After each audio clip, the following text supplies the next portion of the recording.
Era um domingo de manhã, desses em que o silêncio da casa pesa mais do que o relógio da parede. Fazia sol, mas dentro de mim tudo parecia cinza. Eu já tinha preparado o almoço desde cedo. Arroz, frango assado e o feijão que deixei de molho na noite anterior, como minha falecida esposa, Teresa, gostava de fazer. Não era por mim que eu cozinhava daquele jeito, era pelo hábito, pela memória dela e, talvez, por um resquício de esperança de que aquele ritual ainda tivesse algum sentido. Meu filho, Daniel, vinha almoçar comigo com a esposa, Cláudia. Já fazia tempo que eu percebia que essas visitas não vinham por vontade, mas por obrigação. Mesmo assim, eu esperava. É curioso como a solidão ensina a gente a se contentar até com migalhas de presença. Eles chegaram por volta das 11. Ela, sempre com o celular na mão, falando alto, ocupando o ambiente inteiro com uma energia que nunca parecia natural. Ele, o mesmo menino tímido que eu criei, mas agora com os olhos sempre presos na tela do celular, como se o mundo ao redor fosse um ruído incômodo. "Oi, pai", ele disse, me dando um abraço rápido, desses que terminam antes de começar. Cláudia me cumprimentou com um beijo no ar e um comentário sobre o cheiro do tempero. Falou algo como: "Nossa, o senhor ainda usa alho de verdade, né?" E riu. Eu ri também, sem achar graça. O almoço foi simples, mas farto. Eles comeram depressa. Falaram sobre o novo apartamento, o carro novo, a viagem que planejavam para o fim do ano. Daniel contou que estavam vendo de vender a casa de praia, uma casa que, tecnicamente, ainda estava no meu nome. Eu ouvi calado, fingindo desinteresse. Fazia tempo que aprendi que o silêncio era a minha forma de manter alguma dignidade. Depois do café, eles disseram que precisavam ir. Tinham um compromisso urgente. Cláudia deu um beijo rápido no meu rosto e me disse que voltariam em breve. Eu sabia que esse "em breve" podia ser daqui a 1 mês ou 2. Quando o portão fechou, a casa voltou a respirar sozinha. E eu voltei para o meu canto na varanda, onde costumo ler os jornais velhos que guardo por teimosia. Foi aí que ouvi o som, um toque insistente vindo da sala. Pensei que fosse o meu celular, mas estava no criado mudo, silencioso. O som vinha do sofá. Aproximei-me e encontrei o celular da Cláudia, virado para baixo, vibrando com força. A tela piscava o nome do meu filho, Daniel, chamando. Por um momento achei que era engano. Talvez ele tivesse esquecido algo e estivesse ligando do carro. Peguei o aparelho, olhei o visor outra vez. Daniel, chamada recebida. O detalhe é que, poucos minutos antes, eu tinha visto os dois saindo juntos, lado a lado. O carro deles ainda nem devia ter dobrado a esquina. Mesmo assim, o toque continuava. Atendi. Do outro lado, o som de um motor e depois a voz dele. Era Daniel, mas não falava comigo. "Ela já saiu?" ele perguntou. Havia impaciência no tom, um nervosismo contido. Outra voz respondeu, uma feminina, mas não era da Cláudia. Era uma voz mais suave, talvez mais jovem. "Sim", disse ela. "Ela acha que você está com o seu pai agora." Eu congelei. O mundo pareceu parar por um instante. A voz dele voltou, mais baixa. "Perfeito. Assim dá tempo de resolver o assunto antes que o velho desconfie." Eu não sabia se desligava ou se fingia que não ouvia. Continuei imóvel com o coração batendo devagar, como se cada batida pesasse. A mulher do outro lado riu, um riso abafado, íntimo. "Você é doido, Daniel. E se ela descobrir?" Ele respondeu, "Ela não vai. E meu pai, ele não sabe de nada. Ele confia demais." Foi nessa hora que o toque se misturou com o barulho de vento e a ligação caiu. Fiquei parado com o celular na mão, olhando para a tela escura, que refletia o meu rosto velho e confuso. Demorei alguns minutos para entender o que tinha acabado de acontecer. Olhei pela janela. A rua estava vazia, o som dos passarinhos e do rádio de um vizinho enchiam o ar de uma normalidade quase cruel. Sentei-me devagar, o celular ainda na mão. Pensei em ligar de volta, mas hesitei. Algo me dizia que o silêncio era mais seguro. Se havia uma verdade escondida ali, eu precisava descobrir com calma. Levantei e caminhei até a cozinha. Lavei as mãos, como quem tenta se livrar de um peso invisível. O relógio da parede marcava 12:40. Eles tinham saído há apenas meia hora. Voltei à sala, sentei novamente e observei aquele aparelho na mesa. Parecia inofensivo, mas naquele instante ele era uma bomba de vidro e luz, prestes a explodir o pouco de paz que ainda restava em mim. Fiquei ali, imóvel, até o telefone vibrar de novo. Outra vez, o nome do meu filho. O mesmo número. Desta vez não atendi. Deixei tocar até parar. Logo em seguida veio uma mensagem. O visor acendeu com uma notificação. Encontro no mesmo lugar, sem atrasos. E logo abaixo, o nome Marina. Não reconheci. O celular bloqueou sozinho e eu fiquei com aquela única frase na cabeça. O mesmo lugar. Levantei-me, caminhei até o quarto e abri a gaveta onde guardava uma velha caixa de madeira. Dentro, havia o retrato da Teresa, meu relógio de bolso e alguns documentos. Coloquei o celular da Cláudia lá dentro, fechei a gaveta e sentei na cama. O som do vento batendo na janela era o único movimento no quarto. Eu não sabia o que fazer, mas sentia que algo muito errado estava prestes a acontecer. Lembrei-me da última conversa que tive com Teresa, antes dela adoecer. Ela me disse que, quando eu começasse a sentir que o mundo estava me deixando para trás, era sinal de que as pessoas à minha volta já não me viam como parte dele. Naquele instante, entendi o que ela quis dizer. Talvez o que eu tivesse ouvido não fosse apenas uma traição conjugal, mas uma confissão de algo mais profundo. Um plano, uma manipulação, uma vida paralela. Fiquei ali até o final da tarde, observando o sol mudar de cor pelas frestas da janela. Cada raio que atravessava a cortina parecia iluminar um pedaço esquecido da minha memória. Comecei a ligar os pontos, a revisar mentalmente pequenas coisas que antes eu ignorava. O interesse repentino do meu filho pelos meus papéis, a pressa da Cláudia em ajudar com as contas, o novo tom de voz quando falavam de investimentos. Tudo fazia sentido agora. Aquele toque, aquele nome na tela, era apenas o primeiro sinal de uma história que eu ainda não compreendia, mas que já estava prestes a mudar tudo. Quando a noite caiu, deixei o celular sobre a mesa e fui preparar um café forte. Enquanto a água fervia, decidi que, no dia seguinte, não comentaria nada. Não com eles, não com ninguém. Guardaria tudo para mim. A verdade às vezes precisa de silêncio para crescer.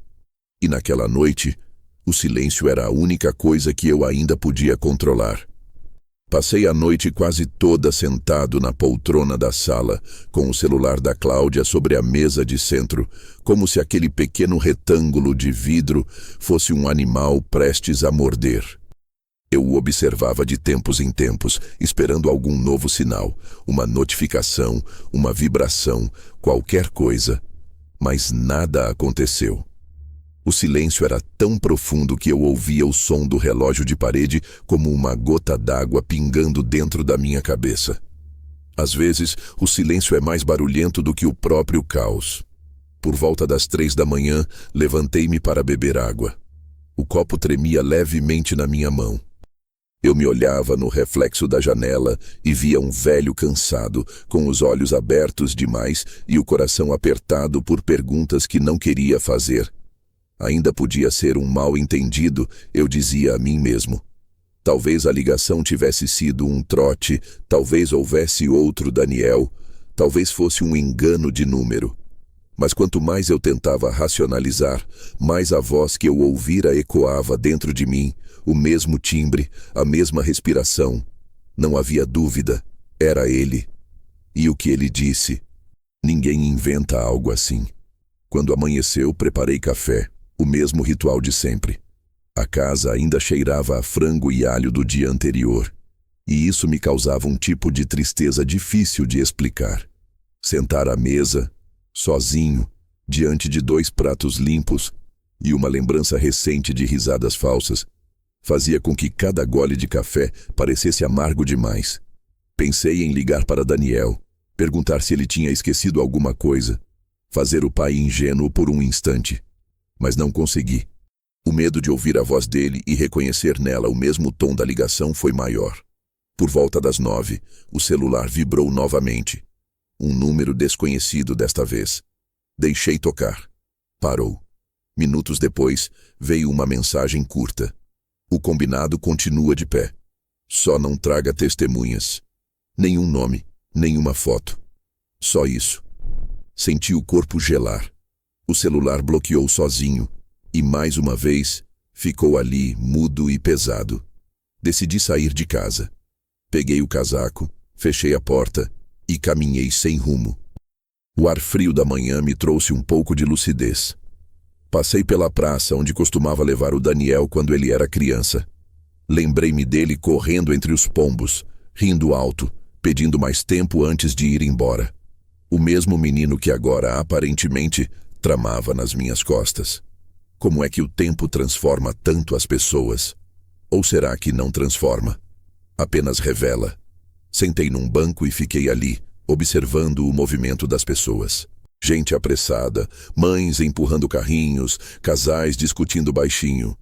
E eu, no meio disso tudo, tentando entender onde foi que perdi o fio da minha própria família.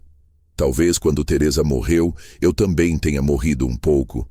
Depois que ela se foi, tudo ficou mais raso, mais prático, mais distante. Daniel se afastou aos poucos e eu aceitei, achando que era o curso natural da vida. Mas agora percebia que o afastamento não era apenas descuido, era conveniência. Voltei para casa perto do meio-dia. Ao entrar, o cheiro de café velho e a solidão me receberam como velhos conhecidos. Fui até o quarto, abri a gaveta e tirei o celular da caixa de madeira. Coloquei-o sobre a cama. A tela ainda mostrava o horário da última mensagem. Pensei por um momento e, com cuidado, conectei-o ao carregador. O aparelho ligou, a tela brilhou, e a primeira coisa que apareceu foi a notificação de uma nova mensagem no topo. Não se atrase, amor. E não esquece o documento. Ele precisa assinar até sexta. Dessa vez, havia um nome no remetente. Marina. A mesma que havia falado na ligação. Aos poucos, fui percorrendo as mensagens antigas. Não todas, porque cada palavra me feria como uma lâmina, mas o suficiente para entender que não se tratava de uma simples traição conjugal. Falavam de contas, de valores, de assinaturas, de um documento que resolveria tudo de uma vez. E, em meio a tudo isso, o nome Daniel aparecia com uma naturalidade que me nauseava. Ela não estava escondendo dele. Estavam juntos nisso. Fechei o aparelho e sentei na beira da cama. A cabeça latejava. Pensei em ligar para a polícia, mas o que eu diria? Que ouvi uma conversa estranha. Que havia uma mulher chamada Marina que planejava algo com meu filho? Não. Ninguém acreditaria num velho sozinho, confuso, com uma história que soava mais como delírio do que denúncia. Eu precisava de provas, de tempo, de calma. Fui até a estante e tirei um caderno de capa preta, onde costumava anotar despesas. Ali, comecei a registrar tudo. Horário das ligações, conteúdo das mensagens, até o som de fundo que ouvi na primeira chamada. O barulho do motor, a risada abafada, as frases soltas. Escrevi tudo. Era a minha forma de não enlouquecer. Os dias seguintes foram longos e silenciosos. Daniel não ligou, não mandou mensagem, não apareceu. Cláudia também não. Nenhum dos dois mencionou o celular esquecido. Era como se quisessem fingir que nada tinha acontecido. E isso, por algum motivo, me confirmou ainda mais que havia algo errado. Quem esquece o próprio celular e não volta para buscar? 3 dias se passaram até que, finalmente, o telefone tocou outra vez. Agora era um número privado. Atendi com a voz firme, mas por dentro tremia. Do outro lado, o som de passos e um ruído de papel sendo folheado. Depois, a voz de uma mulher. Alô, Cláudia? Ela perguntou. Fiquei em silêncio. Oi, tá me ouvindo? Insistiu. Olha, o advogado disse que vai precisar do reconhecimento de firma. Se ele não assinar, o processo trava. Você precisa resolver isso.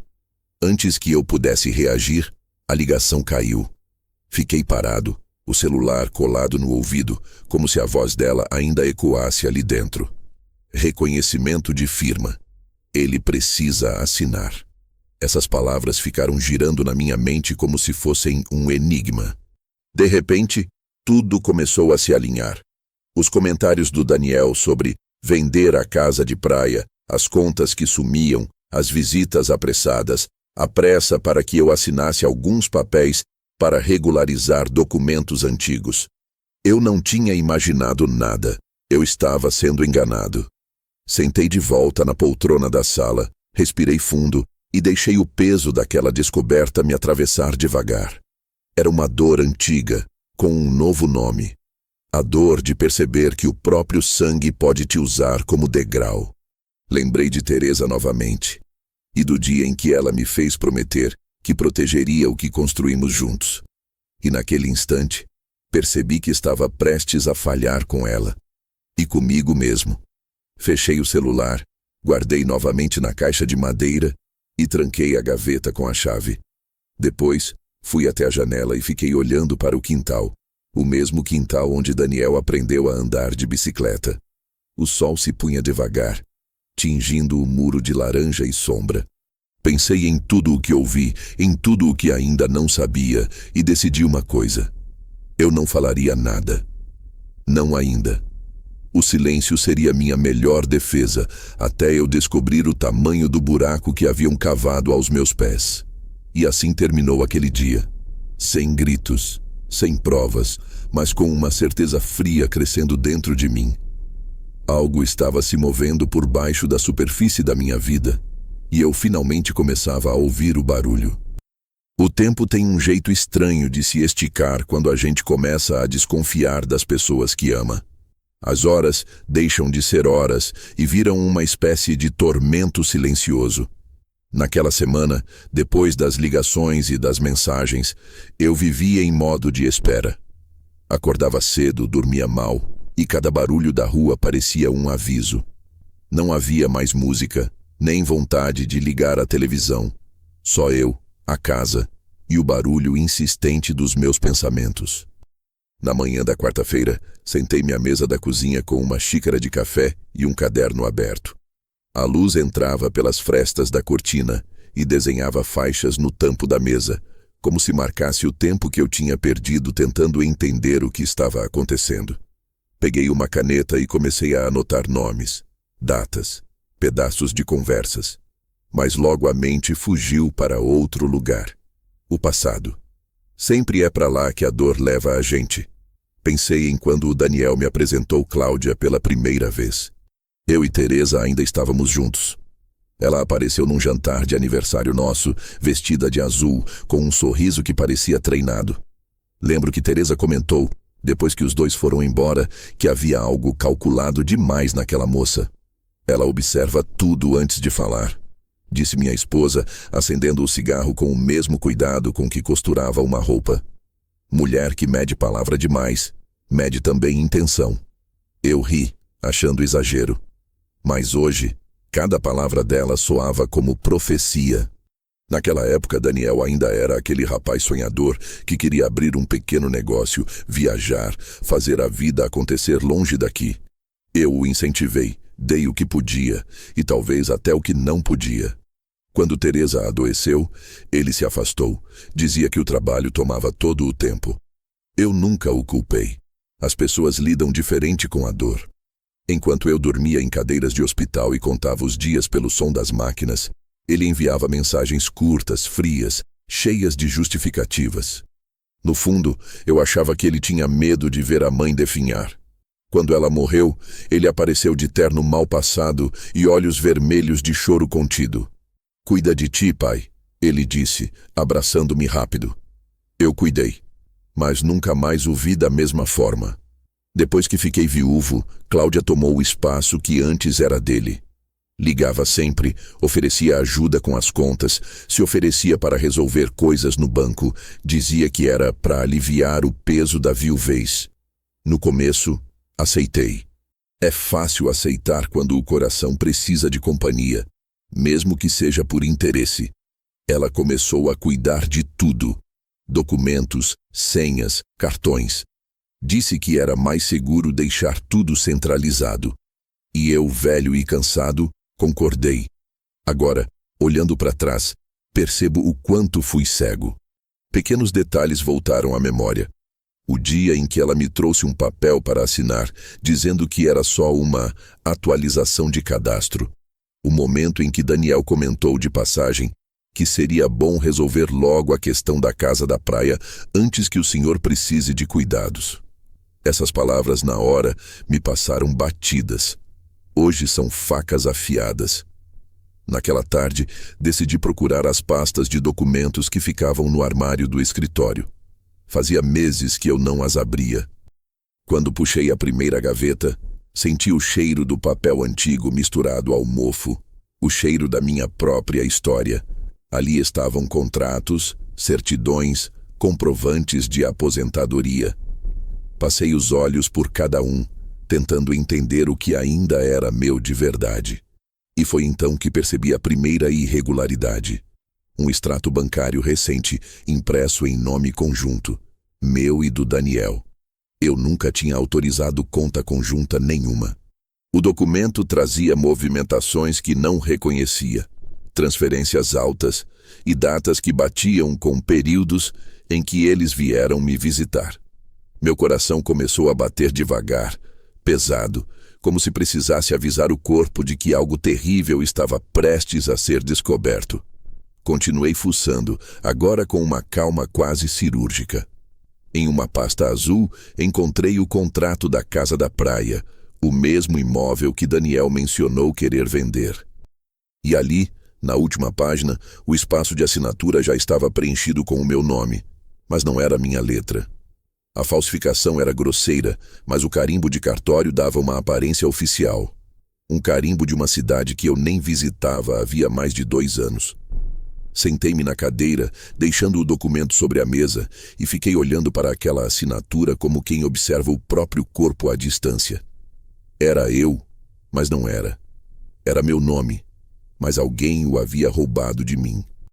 E o pior é que tudo indicava que esse alguém era meu próprio filho. A lembrança da ligação voltou com força. Ele precisa assinar até sexta. Agora fazia sentido. Eles estavam com pressa porque dependiam daquela assinatura falsificada. E se eu falasse, se eu questionasse, eles saberiam que eu havia descoberto. Eu precisava agir no escuro. Peguei novamente o celular da Cláudia e tentei ligá-lo. Estava bloqueado por senha. Tentei algumas combinações óbvias, aniversários, datas, nada funcionou. Por um momento pensei em desistir, mas um detalhe me chamou a atenção. A câmera do aparelho, configurada para desbloqueio facial, acendeu sozinha ao tentar reconhecer um rosto. Coloquei-o à frente do espelho. A luz piscou e o aparelho se abriu. O rosto que ela usava para desbloquear o telefone não era o dela, era o do Daniel. O impacto foi físico. Senti um arrepio subir pelas costas. Dentro do celular, encontrei fotos deles, sim, mas também capturas de tela de documentos, mensagens trocadas com advogados, planilhas de valores. Um nome aparecia com frequência: Imobiliária Costa Azul. Pesquisei no navegador interno e encontrei uma proposta de venda com meu endereço como referência. A casa da praia, o mesmo imóvel falsamente assinado, estava em processo de venda há pelo menos 2 semanas. Fechei tudo, respirei fundo e percebi que, de alguma forma, tudo o que eu era, pai, marido, trabalhador, estava sendo apagado linha por linha, assinatura por assinatura. Eu não era mais visto como pessoa, mas como obstáculo. Voltei para o quarto, sentei na beira da cama e olhei para o retrato de Teresa na parede. Falei em voz baixa, quase um sussurro. Você tinha razão sobre ela. E o rosto dela na foto parecia olhar de volta com aquele mesmo ar sereno que me fazia acreditar que ainda havia justiça no mundo. Mas eu prometo, continuei, que não vou deixar eles destruírem o que construímos. Aquela promessa foi o que me manteve de pé nas horas seguintes. Passei a noite inteira elaborando o que fazer, revendo lembranças e calculando riscos. A dor que eu sentia não era só de traição, era de lucidez. Saber demais machuca, mas também liberta. E naquela madrugada, enquanto o relógio marcava 2 da manhã, percebi que o silêncio que antes era sufocante, agora começava a se tornar minha arma. Eu não enfrentaria Daniel nem Cláudia, ainda não. Aprendi com o tempo que vingança dita em voz alta é só grito de desespero. O verdadeiro acerto vem na calma. E eu estava calmo. O primeiro passo seria simples, proteger o que ainda era meu. Mas antes de agir, eu precisava entender até onde eles tinham ido. E para isso eu teria que continuar fingindo que nada tinha acontecido. Nos dias que se seguiram, passei a viver como um ator dentro da própria casa. Cada gesto, cada rotina era uma encenação precisa. Quem olhasse de fora veria um velho tranquilo, tomando café na varanda e varrendo o quintal todas as manhãs. Mas por dentro, eu era só movimento. Minha mente estava sempre voltada àquele celular, àqueles papéis, àquela assinatura falsa que teimava em me assombrar. O mundo seguia como se nada tivesse acontecido, e eu fingia que também seguia. Daniel me mandou uma mensagem na sexta-feira. Curta, seca. Pai, tudo bem por aí? Acho que a Cláudia esqueceu o celular na sua casa no domingo. Se encontrar, me avisa. Fiquei olhando para a tela por longos minutos antes de responder. Cada palavra que eu digitava parecia ter peso de chumbo. Escrevi. Encontrei sim. Tá aqui guardado. Quando quiser, passe para buscar. Enviei e deixei o aparelho sobre a mesa, observando a mensagem ser entregue. Ele não respondeu. Nenhuma reação, nenhum obrigado, nenhum vou passar aí. O silêncio dele confirmou o que eu já sabia. O celular esquecido não era um descuido, era um erro. E eles estavam tentando consertar esse erro com silêncio, esperando que eu fizesse o mesmo. Naquela noite, sentei novamente diante da mesa e abri o caderno preto. Escrevi tudo o que tinha descoberto até ali. As datas, os documentos, o nome da imobiliária. Eu precisava de uma linha do tempo, algo que me ajudasse a manter o raciocínio claro. O medo é traiçoeiro, ele embaralha a memória. Então eu transformei o medo em método. Depois fui até o quarto e peguei novamente o celular da Cláudia. Ainda desbloqueado, ainda pulsando com os rastros da traição. Comecei a vasculhar o que não tinha visto antes. Pastas de arquivos, conversas antigas, aplicativos de nuvem. E foi aí que encontrei o que mudaria tudo. Uma pasta oculta, escondida entre arquivos de notas fiscais. O nome parecia inocente. Lembranças 2023. Ao abrir, não havia fotos de família ou viagens. Havia gravações de voz, dezenas delas. A primeira tinha a data de 3 meses atrás. Toquei o play. A voz do Daniel surgiu, baixa, nervosa. Eu sei que é errado, mas ele não vai entender. É melhor resolver logo isso. Outra voz feminina respondeu. Você acha que ele vai assinar? E ele, depois de uma pausa, ele não precisa assinar. Eu já tenho o modelo, só falta o carimbo. Pausei o áudio. A respiração ficou curta. Era como ouvir o próprio filho cavando minha cova com a calma de quem preenche um formulário. Avancei para outra gravação. Ele tem mais coisa no nome do que lembra. A previdência, o terreno, a casa da praia. Se a gente conseguir pelo menos a casa, o resto vem fácil. E se ele descobre? Ele não descobre, ele confia demais. Essa frase me atravessou como uma lâmina. Ele confia demais. Era verdade. Eu tinha passado a vida inteira acreditando que confiar era virtude. E ali, nas vozes do meu próprio sangue, percebi que era sentença. Continuei ouvindo. As gravações seguintes eram piores. Falavam de valores, de contatos com um advogado, de um suposto parceiro na imobiliária que adiantaria o processo em troca de comissão. Até mencionavam o meu testamento, algo que, até aquele momento, eu acreditava estar guardado em sigilo. Ele deixou tudo dividido igual, disse a voz da Cláudia em um dos áudios. Mas a gente pode mudar isso. O advogado disse que é só declarar incapacidade parcial. O pai dele mal lê as letras pequenas. Senti o rosto esquentar. O ar ficou pesado. Fechei o celular com força e respirei fundo. Pela primeira vez em muitos anos, senti raiva de verdade. Não aquela raiva impulsiva que grita, mas a que paralisa, que gela o corpo inteiro antes de queimar. Era o tipo de raiva que não busca escândalo, mas justiça. Fiquei sentado ali, imóvel, por longos minutos, até que o som do vento me trouxe de volta. Eu sabia que, a partir daquele momento, não havia mais retorno. A dúvida tinha virado certeza, e a certeza, plano. No dia seguinte fui ao centro da cidade. Peguei o ônibus das 8, sentei na janela e o caminho inteiro fiquei repetindo o nome da imobiliária que encontrei nas mensagens, Costa Azul. Não levei o celular da Cláudia comigo. Deixei-o em casa, guardado dentro da caixa de madeira. Mas tirei fotos das gravações com o meu celular. Eu precisava de provas e precisava agir sem alarde. Cheguei à imobiliária por volta das 9h30. Um prédio antigo, fachada azul descascada, com letreiro de vidro trincado. Pedi para falar com o gerente, fingindo ser um cliente interessado em vender um imóvel. O rapaz que me atendeu era jovem demais para desconfiar de qualquer coisa.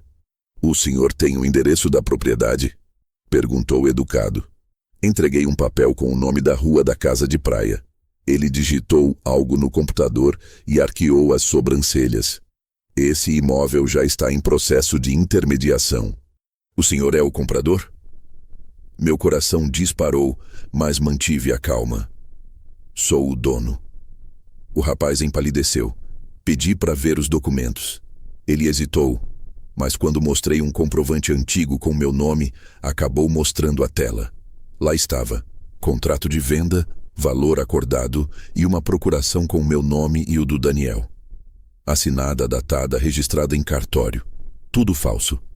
Agradeci, peguei o endereço do cartório e fui embora antes que fizessem mais perguntas. O ar da rua parecia mais frio do que quando eu cheguei.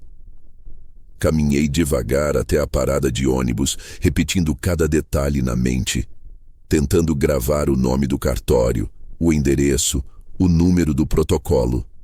De volta em casa, sentei à mesa e escrevi tudo. Em seguida, peguei o celular da Cláudia novamente e copiei os áudios para um pendrive que eu guardava escondido dentro de um livro velho.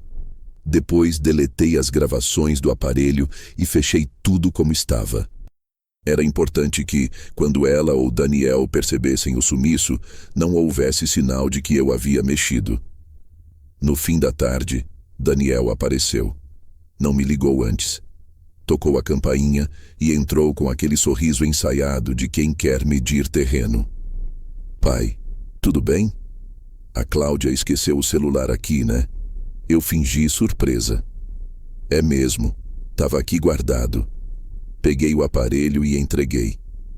Ainda bem que ninguém levou. Ele riu, aliviado demais. "Ah, imaginei. A gente ficou doido procurando." Observei-o cuidadosamente, cada piscada, cada respiração. Ele olhou rápido em volta, talvez procurando sinais de que eu havia descoberto algo. Mas eu permaneci calmo. O silêncio é um espelho, e ele se viu refletido ali. "Tudo bem por aqui?" perguntou. "Tudo ótimo", respondi, só sentindo falta de um pouco de paz. Ele sorriu, sem entender. Despediu-se e saiu rápido, como quem carrega a culpa no bolso. Quando o carro sumiu na curva, fechei a porta e sentei à mesa. Tirei o pendrive do bolso e o coloquei sobre o caderno preto. Aquele pequeno objeto de metal era mais do que prova. Era proteção. Eu o chamei mentalmente de arquivo da verdade. e jurei que ninguém mais me tiraria o que era meu. Nos dias seguintes, guardei tudo num cofre antigo que ficava embutido atrás do guarda-roupa. Ninguém sabia que ele existia, nem mesmo Teresa soube. Dentro dele, além do pendrive, coloquei cópias dos extratos, o contrato falsificado e uma lista com os nomes de todos os envolvidos que encontrei nas mensagens. Era estranho pensar que, aos 68 anos, eu estava voltando a esconder coisas como um criminoso. Mas às vezes, para se defender, é preciso aprender a pensar como quem te ataca. E enquanto a casa voltava ao silêncio, percebi que aquele não era mais o mesmo tipo de silêncio do início. Antes, o silêncio me oprimia. Agora, ele me preparava. O barulho da traição havia acordado em mim algo que eu julgava esquecido. A capacidade de agir sem pedir permissão. E no fundo, eu sabia. Aquilo tudo ainda estava só começando. Durante muitos anos, acreditei que o amor de um pai por um filho era uma linha que jamais se romperia. Podia esticar, torcer, até se desgastar, mas nunca partir. Só que naquela semana, essa linha se desfez diante dos meus olhos, fio por fio, até virar pó. Depois que recuperei o celular e guardei o pendrive com os áudios e documentos, algo dentro de mim começou a mudar. Eu ainda fingia calma, ainda seguia os rituais de todo dia. Varrer o quintal, cuidar das plantas, ler o jornal velho na varanda. Mas cada gesto meu agora tinha um propósito silencioso. Observar, esperar, entender até onde ia o buraco que eles tinham cavado debaixo de mim. Na segunda-feira seguinte, o telefone de casa tocou. Ninguém liga para fixo hoje em dia, e talvez por isso o som me sobressaltou. Atendi, e do outro lado uma voz formal perguntou: "Senhor Augusto Ribeiro?" "Sim", disse eu. "Aqui é do cartório Santelmo. Estamos confirmando a presença do senhor na sexta-feira, às 14 horas. Para reconhecimento de firma referente ao contrato de transferência do imóvel em nome de Daniel Ribeiro e Cláudia Rocha." O ar sumiu do meu peito. Eu segurei o fone com força, tentando não deixar a voz tremer. "Desculpe, moça, deve haver um engano. Eu não autorizei transferência nenhuma. Mas o documento já foi protocolado, senhor. Só falta o reconhecimento da sua assinatura." Agradeci. Desliguei e fiquei olhando para o nada. A sensação era de que o chão tinha desaparecido. Eles tinham ido até o fim. Estavam prontos para me apagar oficialmente do que era meu. Por um instante, senti um calor subir pelo corpo, uma raiva pura, seca, quase impessoal. Não era mais dor, era clareza. Peguei o caderno preto e anotei a hora, o nome do cartório e o conteúdo da ligação. Depois, sentei na poltrona e fiquei encarando o retrato de Teresa na parede. Era uma foto antiga, tirada num domingo qualquer, ela de vestido branco, rindo de alguma piada minha. Olhei para aquele riso e pensei no que ela diria se estivesse ali. Talvez me mandasse respirar. Talvez dissesse que nada é mais perigoso do que reagir sem pensar. E foi o que fiz. À tarde, Daniel apareceu de surpresa. Disse que estava de passagem, que quis ver como eu estava. Trouxe pão doce e um suco de caixinha, como quem tenta decorar a cena de um bom filho. Eu o observei enquanto ele falava. Os olhos fugiam dos meus o tempo todo. Ele perguntou do quintal, do tempo, da saúde, e eu respondia curto, calmo, medido. Em dado momento, comentou que talvez em breve o senhor receba uns papéis para assinar. Coisa de regularização de documentos, nada demais. Era como ouvir um ladrão explicando o assalto antes de executá-lo. "Eu assino o que for certo", disse. Ele sorriu sem graça. "Claro, pai, é tudo certo. É só para facilitar umas burocracias, sabe?" Eu apenas balancei a cabeça. "Confiança, né?", completou. "Pois é", respondi. "Mas até a confiança precisa de recibo." O silêncio que se seguiu foi o mais pesado da nossa vida. Ele fingiu rir, olhou o relógio e disse que precisava ir. Antes de sair, deu 2 tapinhas leves no meu ombro, como quem encerra um contrato. Quando a porta se fechou, sentei-me e deixei que o corpo desabasse. Senti uma fraqueza que não era física, era moral. O filho que eu criei com cuidado, que vi cair e levantar tantas vezes, agora me via como um obstáculo a ser removido. Passei a noite revirando as lembranças. Lembrei do dia em que ele completou 7 anos e quis dormir na varanda porque dizia que o barulho da chuva parecia música. Lembrei do primeiro salário que ele me mostrou, orgulhoso, dizendo: "Agora eu posso ajudar em casa." Lembrei da vez em que me defendeu num almoço de família, quando um tio zombou da minha idade. Aqueles gestos pareciam ter pertencido a outra pessoa. Eu tentava encaixar o homem que ouvi nos áudios com aquele menino, mas eram mundos diferentes. Na manhã seguinte decidi agir. Peguei o ônibus até o escritório de advocacia, onde um antigo colega trabalhava. Eu e Raul estudamos juntos, há mais de 40 anos. Ele me reconheceu de imediato, embora tenha demorado 1 segundo para disfarçar o espanto com o meu semblante cansado. Sentamos em sua sala e eu contei tudo. As ligações, os áudios, o contrato falso, a ligação do cartório. Ele ouviu em silêncio como quem lê uma sentença. No fim, disse apenas: "Eles planejaram bem, Augusto, mas você tem provas, e sorte por ter percebido antes." Mostrei o pendrive. Ele ouviu trechos, analisou os documentos e confirmou o que eu temia. As falsificações eram amadoras, mas suficientes para enganar se passassem despercebidas. Você precisa registrar boletim de ocorrência e dar entrada num processo de proteção patrimonial. Mas antes disso, mova suas contas, mude suas senhas e bloqueie qualquer autorização pendente. Saí de lá com instruções detalhadas e uma mistura de alívio e desespero. Alívio por não estar louco, desespero por ter razão. De volta em casa, o silêncio parecia outro. Agora ele tinha forma. A forma da traição descoberta. Sentei à mesa e comecei a separar tudo o que ainda estava em meu nome. Contas, registros, correspondências. Liguei para o banco e pedi bloqueio de movimentações. O atendente perguntou se era por perda de cartão. Eu disse que era por perda de confiança. Ele não entendeu, mas fez o que pedi. À noite, o telefone tocou de novo. Era Cláudia. "Oi, sogro. Tudo bem?" A voz dela soava ensaiada, melosa demais. "Daniel me disse que o senhor andou mexendo em papéis antigos, é verdade?" "Verdade", respondi. "Tava revendo umas coisas. A gente precisa se preparar para a velhice, né?" Ela riu, forçada. "Claro, é importante mesmo. Inclusive o Daniel vai passar aí amanhã com uns documentos para o senhor assinar. Só coisa de rotina, viu?" Aquela frase foi a confissão que me faltava. "Tudo bem", respondi. "Estarei esperando." Desliguei e fiquei olhando o telefone por um longo tempo.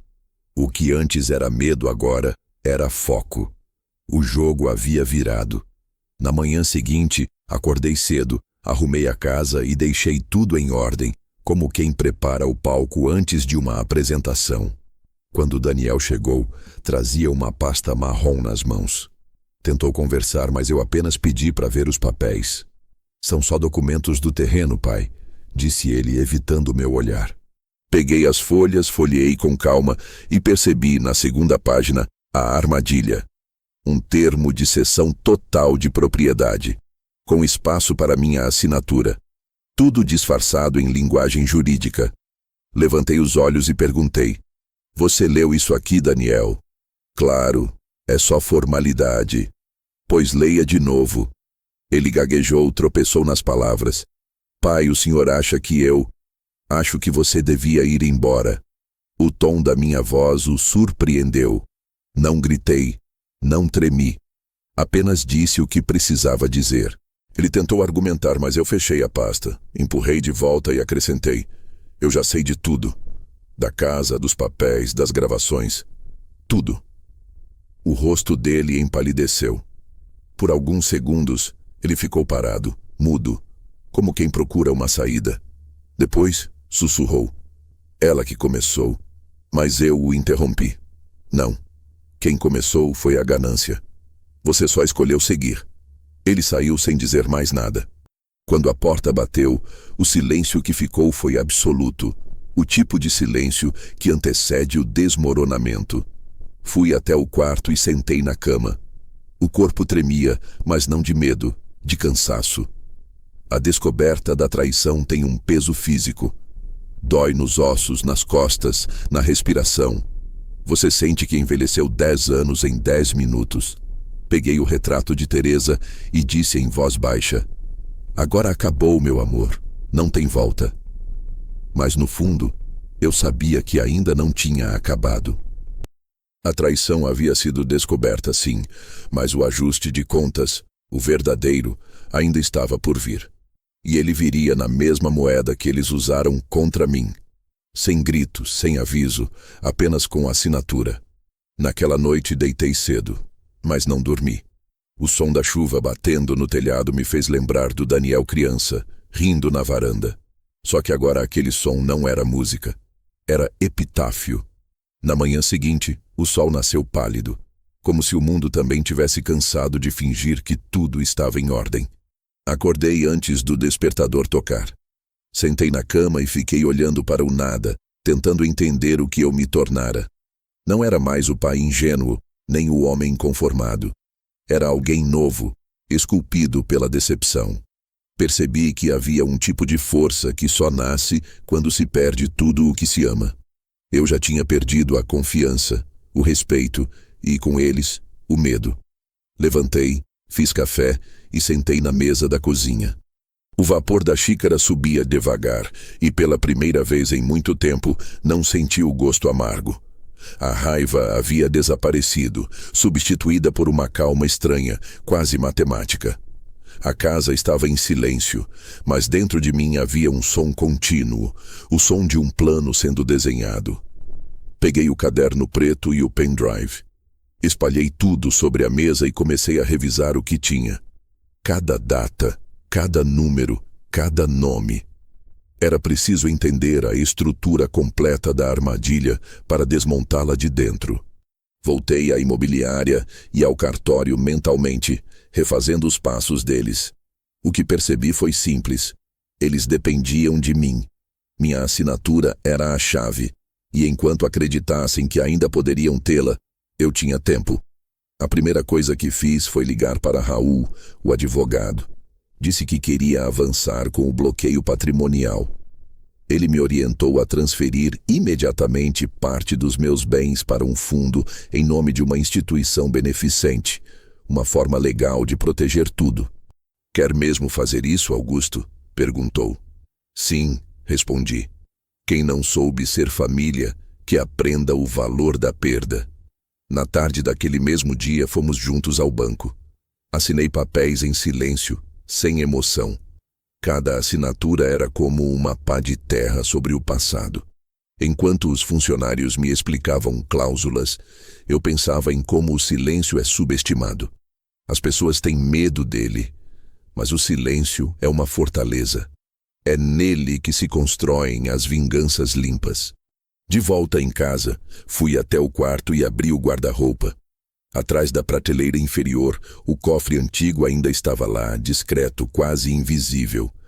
Dentro, guardei as cópias dos documentos atualizados, as provas e uma carta que comecei a escrever naquela noite. Era uma carta longa, sem destinatário, que começava com uma frase que me veio à cabeça enquanto ouvia o vento pela janela. Quem confia demais ensina o mundo a não merecê-lo. Passei dias vivendo como sombra. Daniel e Cláudia não voltaram a aparecer, talvez por vergonha, talvez por medo. Eu também não procurei. O cartório, no entanto, confirmou o cancelamento do contrato falsificado. Raul agiu rápido, registrou denúncia, anexou cópias e a polícia abriu investigação. Mas eu pedi discrição. Nada de chamar atenção ainda, pedi. Deixe que a culpa faça o serviço primeiro. Enquanto isso, comecei a preparar o terreno para o movimento final. Reuni todos os extratos, Atualizei meus cadastros e, com a ajuda de Raul, reescrevi meu testamento. Desta vez, sem herdeiros de sangue. Tudo o que era meu, casas, contas, a pequena poupança de anos, passaria a 3 destinos: um abrigo para idosos abandonados, uma escola rural e a paróquia onde Teresa fez o batizado do Daniel. Eu não sabia se Deus existia, mas sabia que Teresa acreditava, e isso bastava. O processo demorou alguns dias. Nesse tempo, aprendia a fingir tranquilidade com precisão cirúrgica. Ia ao mercado, cumprimentava os vizinhos, varria a calçada. A aparência de rotina é uma das melhores camuflagens que a vida oferece. Às vezes, sentava na varanda à tarde, com o rádio ligado em volume baixo, só para ouvir vozes humanas, ainda que de estranhos. Numa dessas tardes, o carteiro deixou um envelope. Reconheci o timbre. Era da imobiliária Costa Azul. Dentro, havia uma notificação de rescisão do contrato de venda da Casa da Praia. Oficial. Legal. E ao final, uma linha escrita à mão. Lamentamos o transtorno. O senhor tem razão. Senti algo parecido com alívio, mas também uma pontada de tristeza. Não pela perda deles, mas pela certeza de que, dali em diante, eu não tinha mais ninguém para chamar de família. Naquela noite, tirei o retrato de Teresa da parede e limpei a moldura com um pano úmido. Coloquei-o sobre a mesa e fiquei olhando por longos minutos. Terminei o que você começou, murmurei, mas sem precisar morrer para isso. 2 dias depois recebi uma ligação. Era Raul. Eles sabem que você descobriu, Augusto. O filho tentou sacar dinheiro de uma das contas conjuntas, mas o bloqueio o impediu. Ótimo, respondi. Quer que eu avise a polícia para chamar os 2 para depor? Ainda não. Deixe que sintam o chão sumir primeiro. A partir dali, o silêncio mudou de natureza. Antes era defesa, agora era punição. Eu acordava cedo, tomava café e esperava. Esperava as consequências se revelarem. E elas vieram. Na sexta-feira, por volta das 10 da manhã, Daniel me ligou. Atendi. Pai. Pois não? Aconteceu alguma coisa no banco. Dizem que bloquearam as contas. É mesmo? Que coisa, hein? Ele respirou fundo, tentando conter a irritação. O senhor mexeu em alguma coisa? Eu só arrumei a casa, filho. Fazia bagunça demais. O silêncio do outro lado foi longo. Quando ele falou novamente, a voz era outra. Rouca, confusa, um misto de raiva e medo. O senhor não pode fazer isso conosco. Não posso? Respondi. Pois acabei de fazer. Desliguei. O som seco do telefone sendo colocado no gancho foi, talvez, o som mais satisfatório que já ouvi em anos. Naquela tarde, choveu. E pela primeira vez desde tudo isso começar, eu abri todas as janelas e deixei o cheiro de chuva entrar. O vento balançava as cortinas, e entre o ruído da água e o frio do ar, senti um tipo de paz que há muito não me visitava. A casa, antes sufocante, agora parecia respirar comigo. Passei o resto do dia escrevendo. No caderno preto, iniciei uma nova sessão. Execução do plano. Anotei passo a passo o que já tinha feito, o que ainda faltava, e o que deveria acontecer caso algo me acontecesse. Tudo metódico, sem emoção. O plano não era vingança, era justiça reorganizada. À noite, enquanto tomava sopa sentado na cozinha, ouvi o barulho de um carro parando em frente à casa. Fiquei quieto. Passos, batidas leves na porta. Não precisei olhar pela janela para saber quem era. Daniel. Esperei mais 2 batidas. Depois me levantei, caminhei até a porta e a destranquei, mas não abri. Pai, a voz dele trêmula. A gente precisa conversar. Amanhã, disse. Hoje não. Mas é importante. Amanhã é mais importante ainda. Fechei a tranca novamente e voltei para a mesa. O som do carro partindo foi como um ponto final. Antes de dormir, fui até o cofre, tirei a carta que havia começado e adicionei uma frase. Nunca precisei gritar para que ouvissem o som da minha decisão. Apaguei as luzes, deitei e, pela primeira vez desde que tudo começou, dormi sem sobressaltos. Na manhã seguinte, o sol voltou a entrar pelas frestas, mas já não era o mesmo. Era o tipo de luz que não apenas ilumina, expõe. Eu sabia que o tempo da reação deles chegaria logo, e quando chegasse, eu estaria pronto. A vingança já estava em andamento, mas eles ainda achavam que tinham controle. E era exatamente isso que eu queria. Ele apareceu numa manhã encoberta por nuvens baixas, como se o céu também soubesse que ali não havia calor para receber visitas. Bateu na porta com pressa, com aquele jeito de quem quer resolver algo e ir embora rápido, a pressa do cúmplice, apertado pela culpa. Eu vi o carro parado 2 quarteirões adiante, a janela aberta e o rosto dele inclinado para fora, como quem espera um sinal para partir. Quando a maçaneta girou, não havia surpresa no meu corpo. A surpresa já tinha acontecido antes. Agora só restava a encenação. "Pai", disse ele, entrando sem pedir, como quem entra em casa alheia sem formalidade. "A Cláudia disse que esqueceu o celular aqui no domingo. Você mexeu?" Fingi um sobressalto pequeno e desliguei o rádio. A voz dele quis soar natural, mas tremia nas bordas. "Achei sim", respondi lento. "Está guardado aqui." Olhei para ele como se olhasse um homem que ainda buscava o próprio rosto no espelho. Havia algo nos olhos do Daniel que eu reconhecia. Pressa, vergonha, a pressa de quem precisa remendar mais do que roupa. Ele tentou um sorriso e não chegou ao fim. "A gente ficou maluca procurando", disse, e o riso saiu seco demais. "Sério, pai, a gente precisava da agenda. Tem umas coisas do banco, documentos. Se puder passar pra gente mais tarde." As palavras tremiam na ponta como quem pede favores disfarçados de rotina. Eu não disse nada imediatamente. Servi café sem pressa e coloquei 2 xícaras na mesa. Enquanto mexia a colher, observei-o com a calma de quem anotava o comportamento alheio como prova.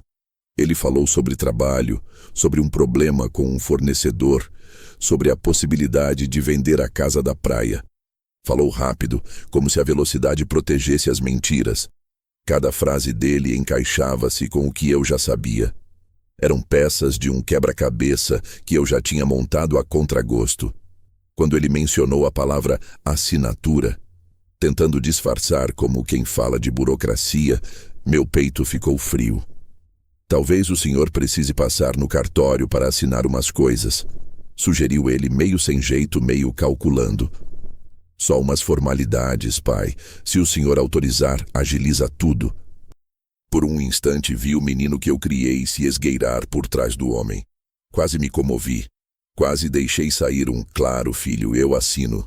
Mas algo dentro de mim, antigo e firme, fechou a garganta. A confiança tinha ido embora havia muito tempo. Agora havia apenas cálculo. "Documentos têm prazo, né?"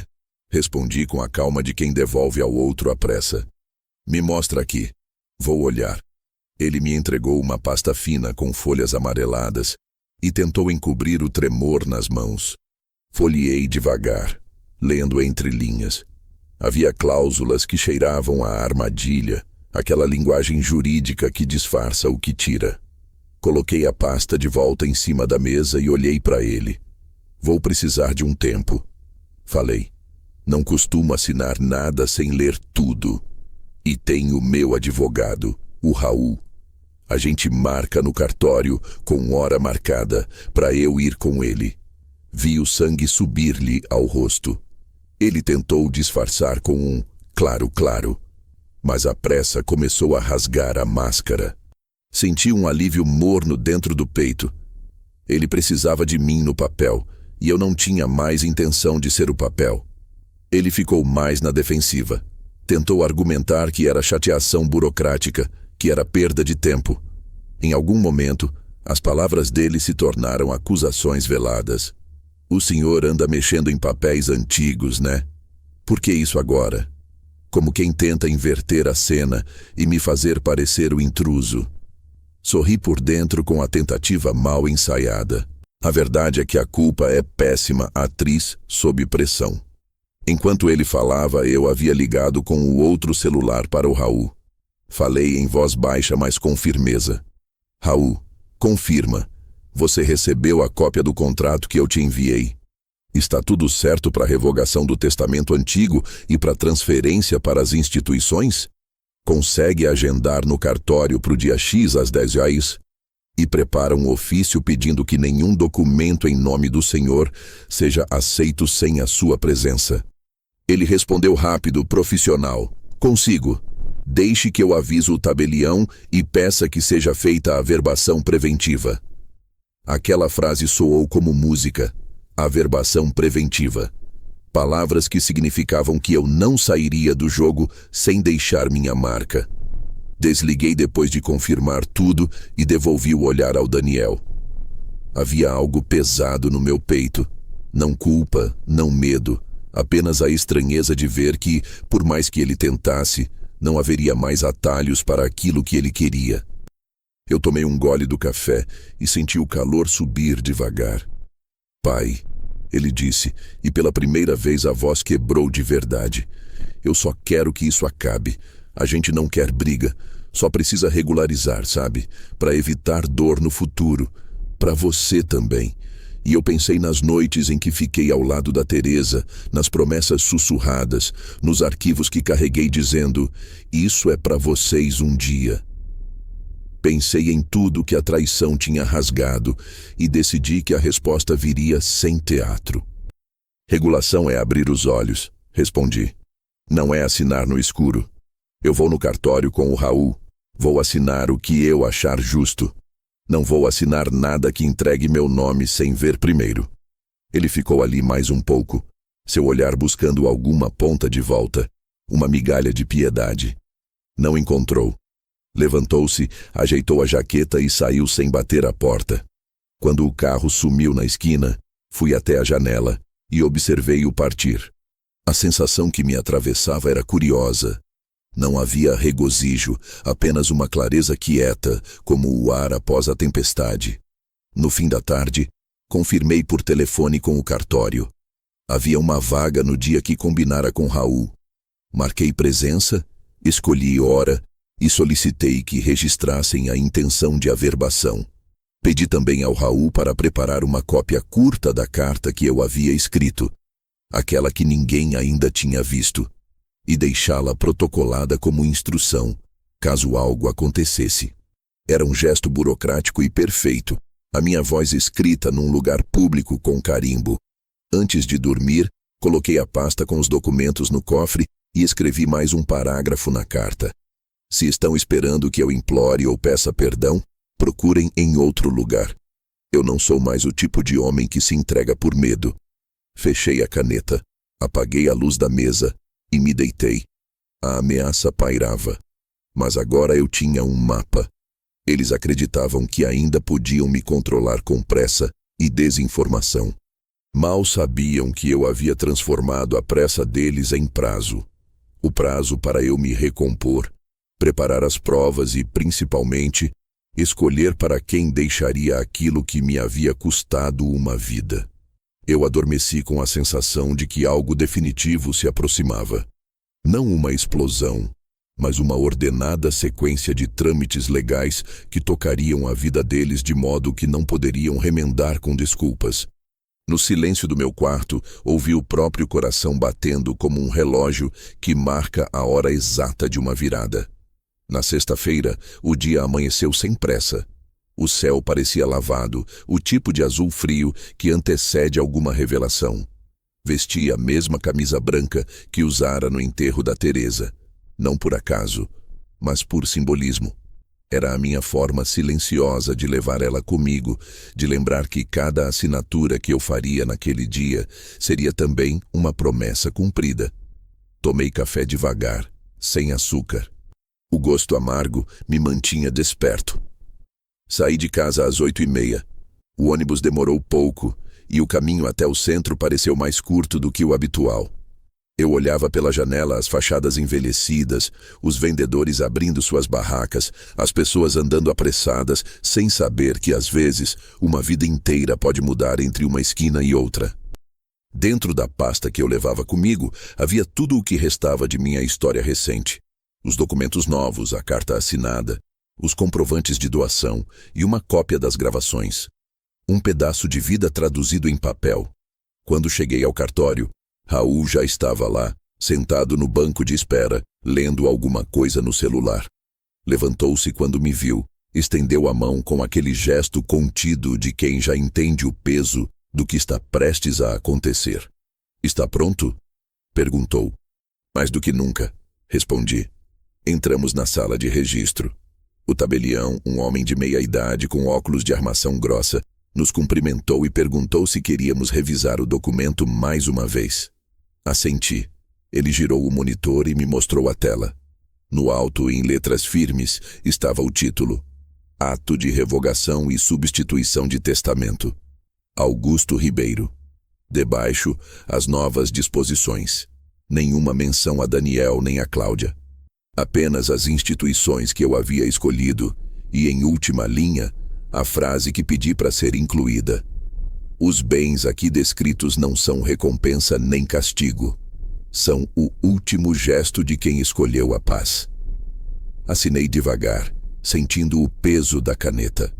Quando terminei, Raul colocou uma segunda folha diante de mim. O registro de proteção patrimonial definitiva.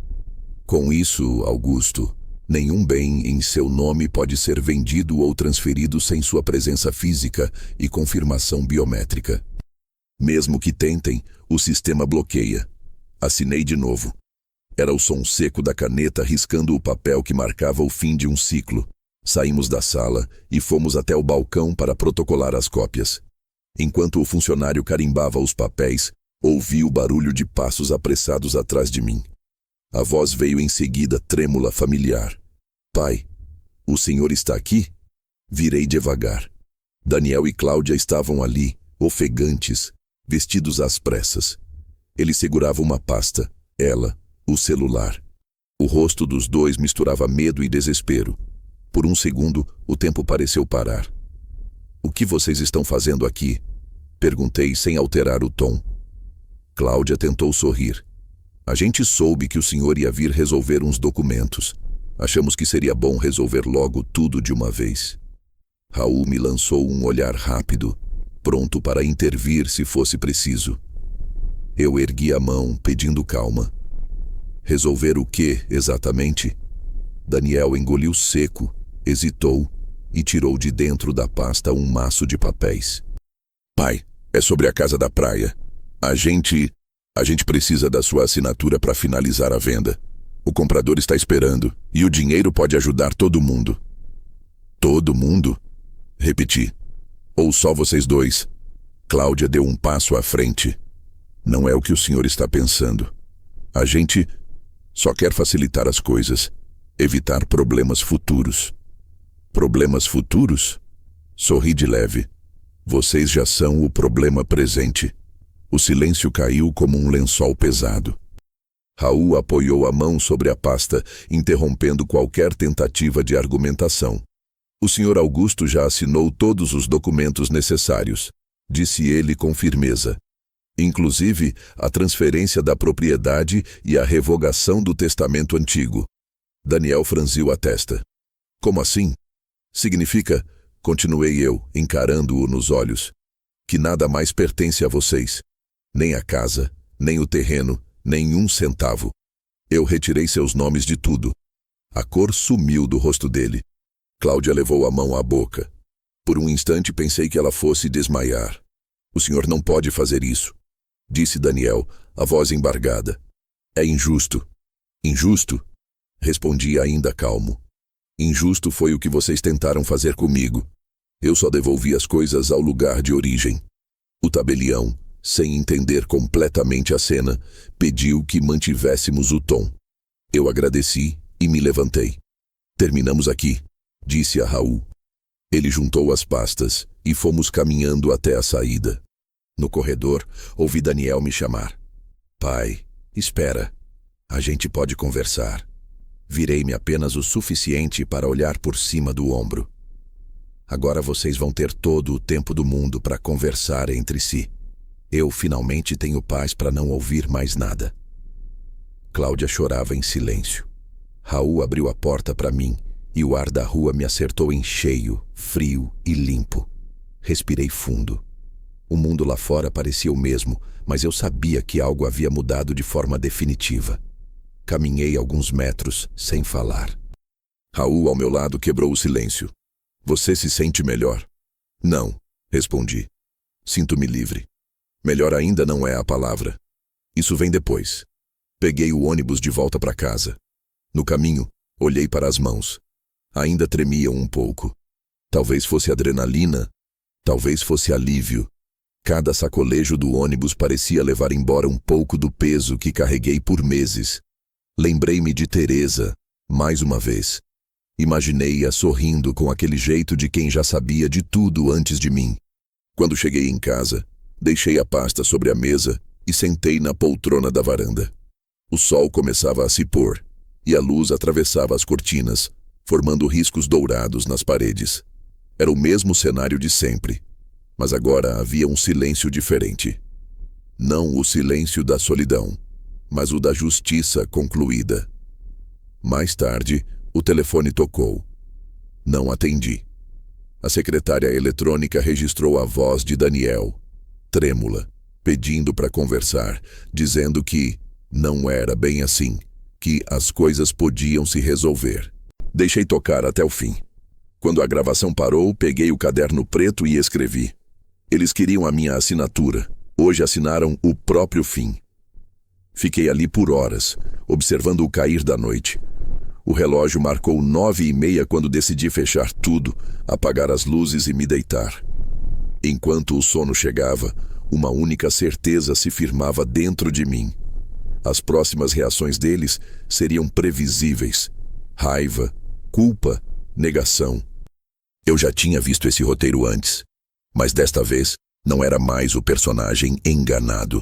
Era o autor. E quando o sábado amanhecesse, eu já teria começado a escrever o próximo capítulo, aquele em que o silêncio se tornaria a notícia. O sábado amanheceu calado, mas havia algo diferente no ar, uma espécie de leveza depois da tormenta. Abri as janelas, deixei o vento entrar e vi a poeira antiga dançar no feixe de luz que atravessava a sala. Pela primeira vez em muitos meses, a casa parecia respirar comigo.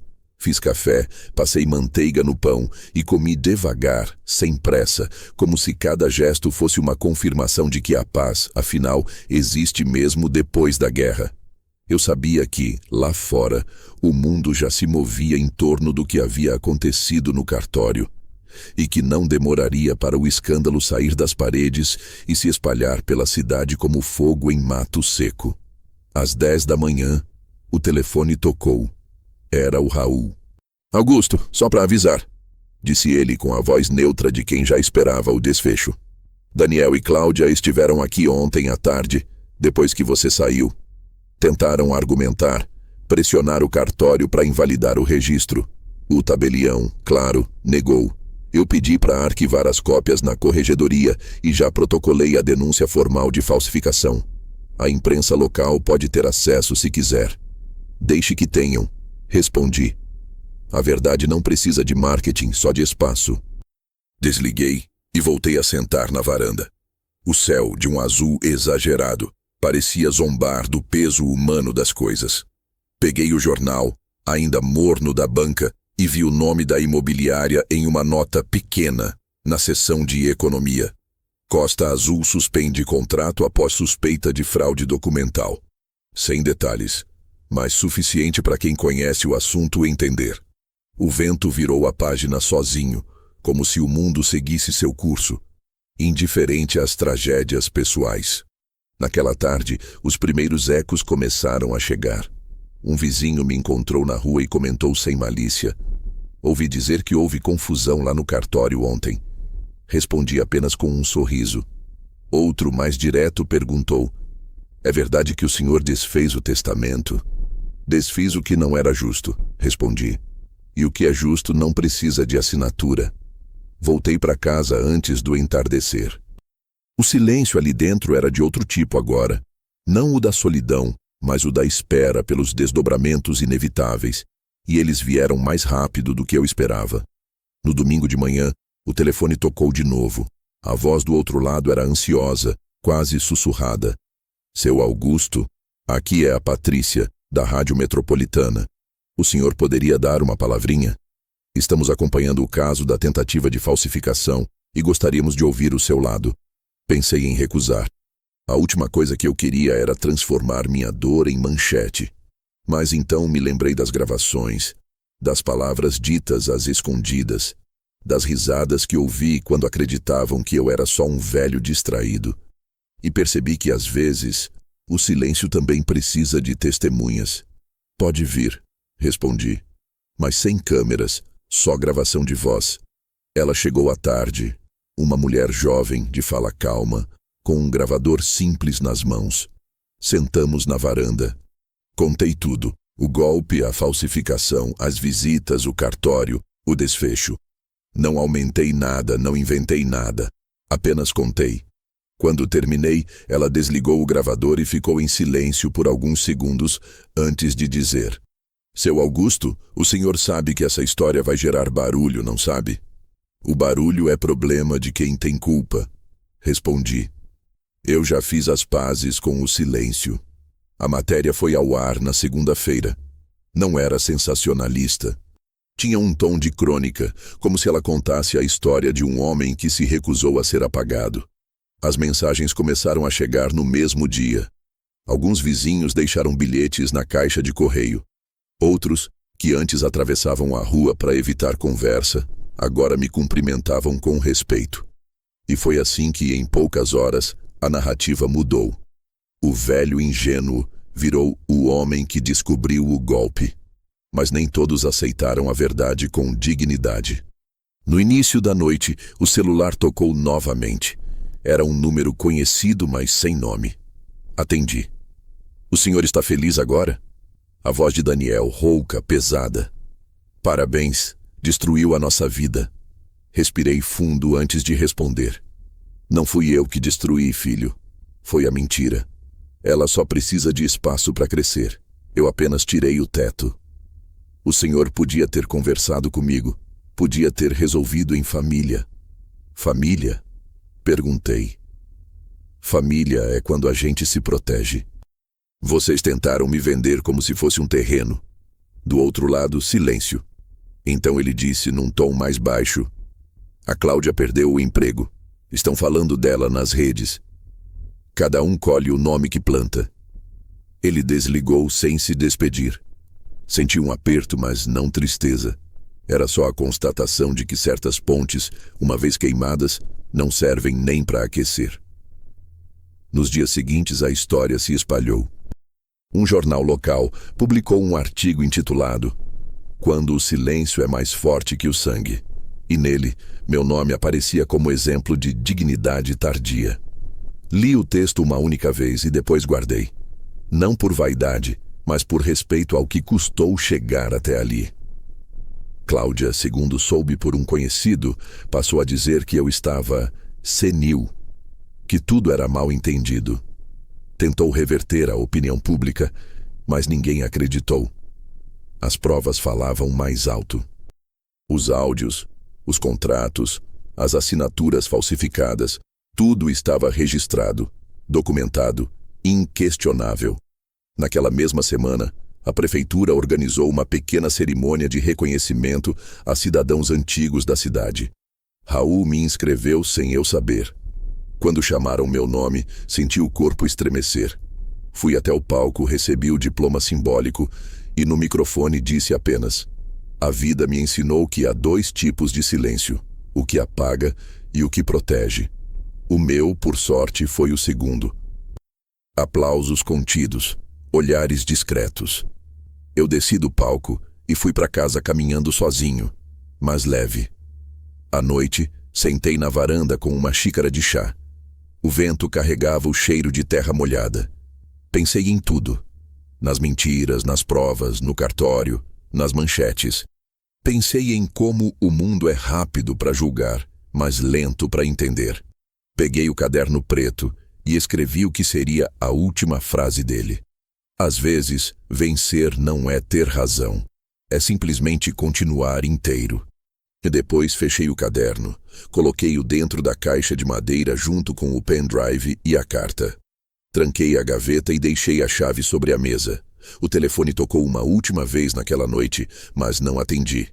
O toque ecoou pela casa e se perdeu, como um fantasma sem nome.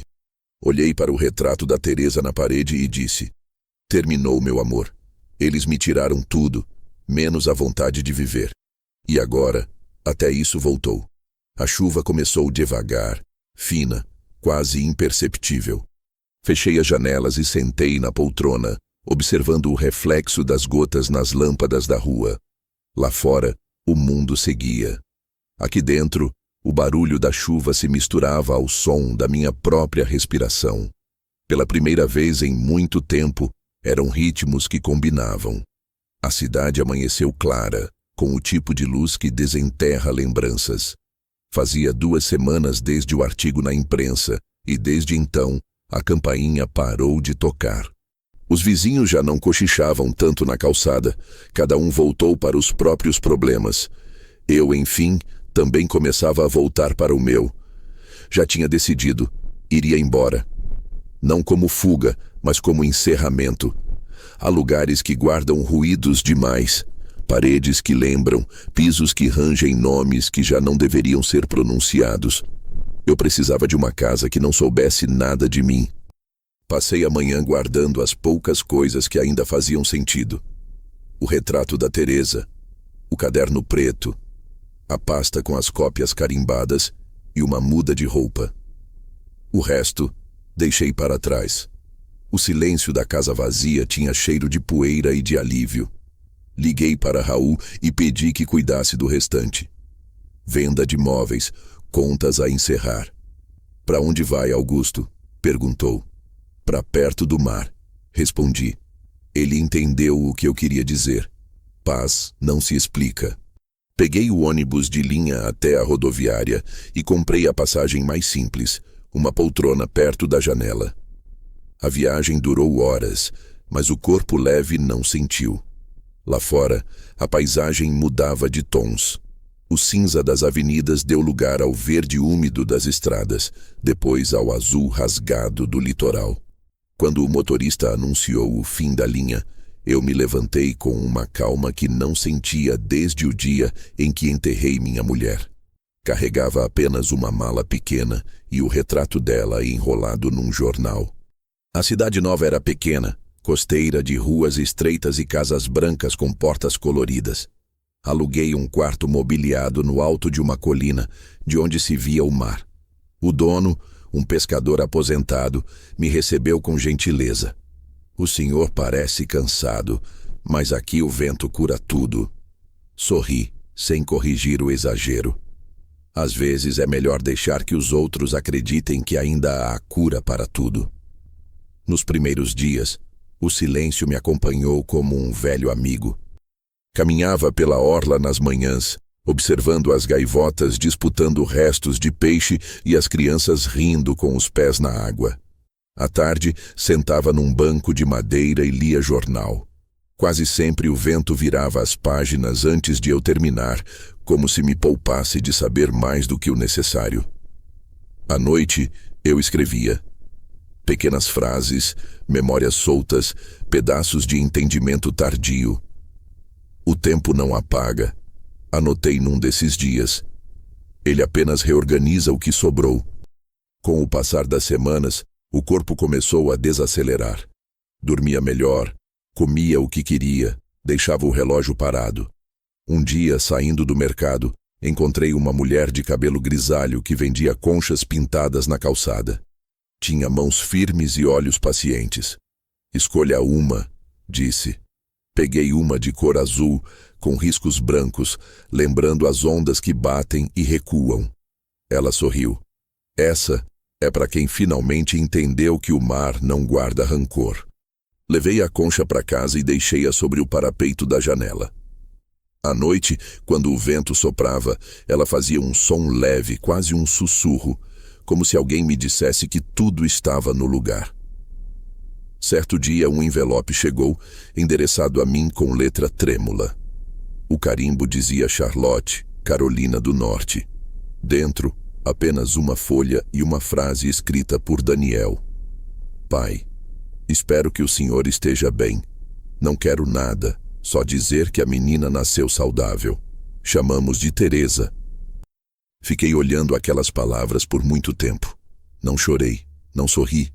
Apenas dobrei a folha e coloquei-a entre as páginas do caderno preto. Era o tipo de lembrança que não pesa nem alivia. Apenas existe. As estações mudaram devagar.